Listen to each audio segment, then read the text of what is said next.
મજા નહીં આવતી યાર. અત્યારે કેવું બ્લેક થઈ ગયું, થોડું થઈ ગયું, લાઇટિંગ નથી. પાછું બીજું અરિકા કેફે મોસ્ટલી ચાલતું હોય ને કપલ થી, અરિકા કેફે બરોબર. બાજુ અનકુટ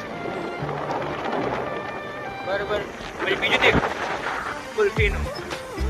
અને અહીંયા ગાઈસ જે જૂના આ જે જગ્યા ને આઇકોનિક રોડ આપણે જતી વખત દેખાડતી બરોબર સ્ટાર્ટિંગના લોકો, આ જે આઇકોનિક રોડની જગ્યાએ નાસ્તા પોઈન્ટ તરીકે મીન્સ કે ફૂડ પોઈન્ટ તરીકે જાણીતી હતી. આખો અહીંયાથી રસ્તો તમે જો પાછળ સુધી ત્યાં સુધી તો એકલા ફૂડ તરીકે જાણવામાં આવતો હતો. ત્યાં મીન્સ દરેક આઈટમ મળી રહી. અને ત્યાં જે લોકો ઉભા રહેતા ને એ કઈ જગ્યાએ ઉભા રહે એ જગ્યાએ બી દેખાડતો.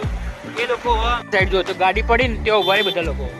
અહીંયા આઈસ્ક્રીમ બરાબર સમજી ગાઈસ, દરેક જગ્યાએ દરેક વસ્તુ મળી રહે છે આપણે મહેસાણામાં. પણ હવે આપણે ઘરે જવાનો ટાઈમ વળવાનો રસ્તો એટલે વળી જવું પડ્યું. આપણે બહુ આગળ ત્યાં છીએ આપણે બતાવવા. બાકી આગળ હજુ જો તો હજુ આગળ નવું નવું વસ્તુ ઘણું વેરાયટી મળી રહે એવું બરાબર.